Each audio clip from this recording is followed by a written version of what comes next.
In a thunderous display of unity, Arab and Islamic leaders gathered at a historic summit in Riyadh, demanding Israel's expulsion from the United Nations.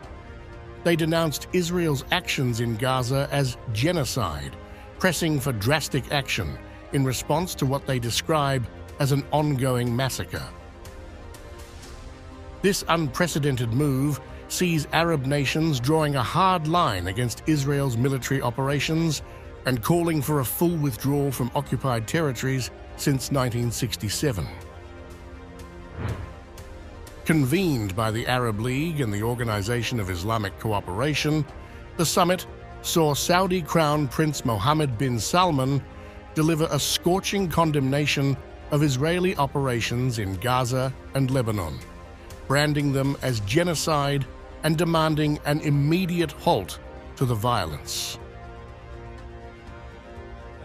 This summit is being held as an extension of the previous joint summit in light of the continued sinful Israeli attacks on the brotherly Palestinian people and the expansion of the scope of these attacks on the sisterly Lebanese Republic. The kingdom renews its condemnation and categorical rejection of the genocide committed by Israel against the brotherly Palestinian people, which has claimed the lives of 150,000 martyrs, wounded and missing, most of whom are women and children.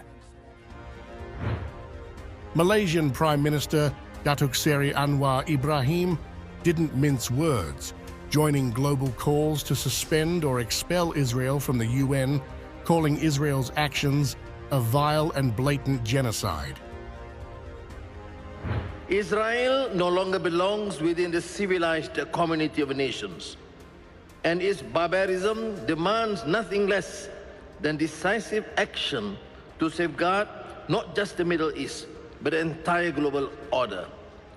50 years ago, the world was so horrified by the atrocities in South Africa that the United Nations General Assembly took the unprecedented step of denying its government a seat of the assembly.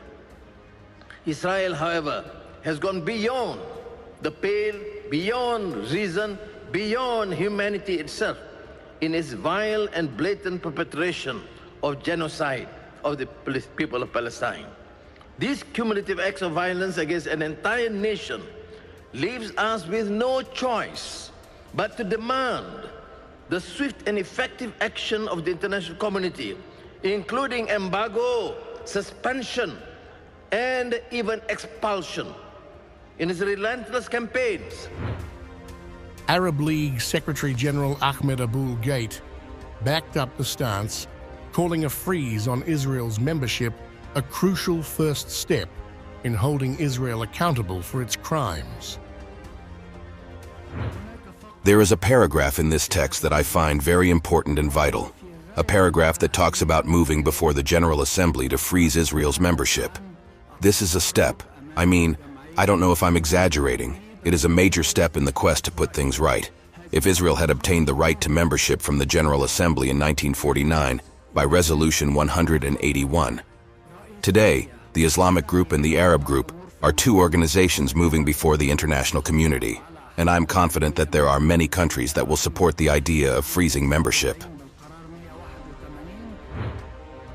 Lebanon's Prime Minister Najib Mikati joined the growing call for action, highlighting his country's urgent need for peace amidst the chaos.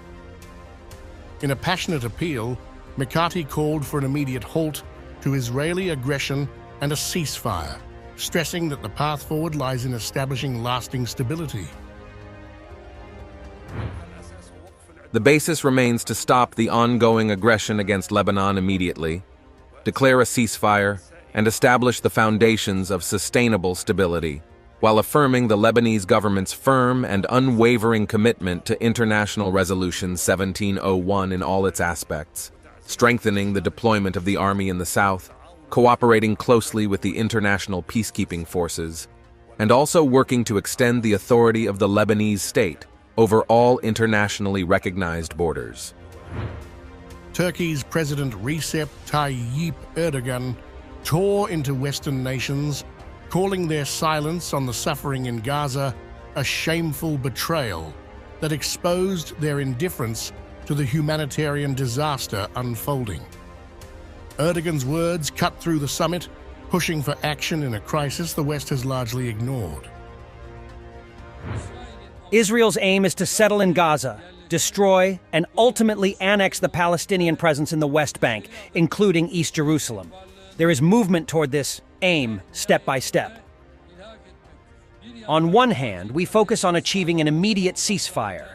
On the other hand, it is imperative we find urgent solutions to deliver humanitarian aid to Gaza. To date, Turkey has sent more than 84,000 tons of aid to Gaza. It is ready to send much more when restrictions are lifted. As the summit concluded, a resounding commitment to a two-state solution reverberated through the room. Leaders rallied behind the call for a solution based on pre-1967 borders, reiterating that peace cannot be achieved without ending the Israeli occupation once and for all. Iran's first Vice President, Mohammed Reza Arif, escalated the rhetoric, urging US President Donald Trump to stop the war on innocent people in Gaza and Lebanon. Late Iranian President Ibrahim Raisi, ever defiant, pushed for Israel's military to be classified as a terrorist organization across the Islamic world.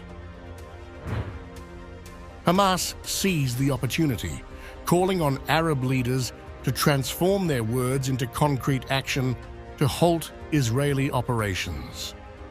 The Gaza Health Ministry reported a staggering 43,600 casualties, figures the UN is now officially verifying as credible.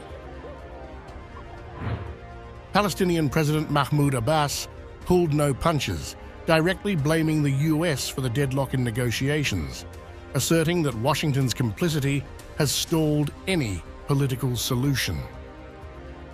Qatar's Emir Sheikh Tamim bin Hamad Al Thani echoed these sentiments, urging Washington to step in and mediate for a ceasefire.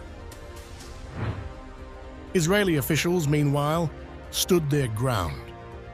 Finance Minister Bezalel Smotrich reaffirmed plans to annex parts of the West Bank by 2025, while Foreign Minister Gideon Saar dismissed Palestinian statehood as an unattainable goal.